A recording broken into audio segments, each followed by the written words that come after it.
ቢል አናደርግም ነበር፣ እንዲህ አይነት ኳሶች አንሰጥም ነበር። አመቱን ሙሉ አላደረግነውም ይሄንን አለ እና ያ መጨረሻ አካባቢ የተፈጠሩት ትልልቅ የጎል እድሎች በዩናይትድ በኩል የተፈጠሩ የጎል እድሎች ናቸው እንጂ በዋንጫ ፍክክር ውስጥ እንዲቆይ በሚጠበቅ ቡድን የተፈጠሩ የጎል እድሎች አልነበሩም። ከዛ ደግሞ ቦክስ ክራሸር የሚባል የዘግይቶ ሳጥን የሚያጠቃ አብሮ ከ9 ቁጥር ሆኖ ከሚጀምረው ተጫዋች ጋር ንጹህ 9 ቁጥር ባይኖረውም ግን ዘግይቶ መጥቶ ሳጥን ውስጥ የሚገኝ የዘገዩ ሩጫዎች የሚያደርግ አማካይም የለው አርሰናል። ዩናይትድ ግን በተለይ በእንደዛ በሽግግር አጋጣሚዎች ብዙ የጎል እድል ይፈጥር ነበር። ሁለታዊ አጋማሽ ላይ ምንድነው ሚኬል አርቴታ ይነገራችሁ በመልበሻ ክፍል ተብሎ ሲጠየቅ የበለጠ ክሮስ ወደ ሳጥን የበለጠ ኬኦስ ወይም ግርግር መፍጠር አለብን፣ እንትኑ አልተዛባ፣ የማንቸስተር ዩናይትድ የመከላከል ስርዓት እየተዛባል ነበር፣ ስለዚህ የበለጠ ኬኦስ መፍጠር አለብን ነበር ያለን አለ።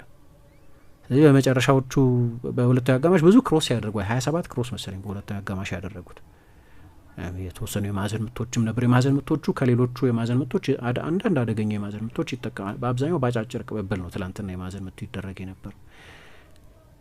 ኦደጋርድ ጥሩ የማዕዘን ምት መቺ አይደለም፣ ጥሩ ቅጣት ምት መቺም አይደለም። ጥሩ ቦታ የቅጣት ምት አግኝቶ ነበር። እኔ እሱ ከሚመታው ራይስ ቢመታው ይሻለኝ ነበር። ራይስ በጣም ጥሩ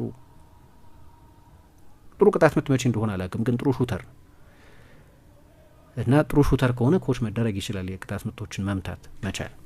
አንድ ሌላ ትልቅ እድል አግኝቶ አልነበረም። ልክ እንደዚሁ አርቢትሩ እኮ ረጅም ርቀት ነው የለኩት የብሩኖ ፈርናንዴዝ ጎል ሲቆጠር እንደነበረው። ኤሪክሰን አንስቶታል ይሄንን። ስለ ብሩኖ ጎል ሲጠየቅ ያው 15 ሜትር ነው የለኩት አለ። ስለዚህ አውቄው ነበራል እንደሚያስቆጥረው ገምቼ ነበራል። ምክንያቱም ያቺ ልዩነት ምክንያቱም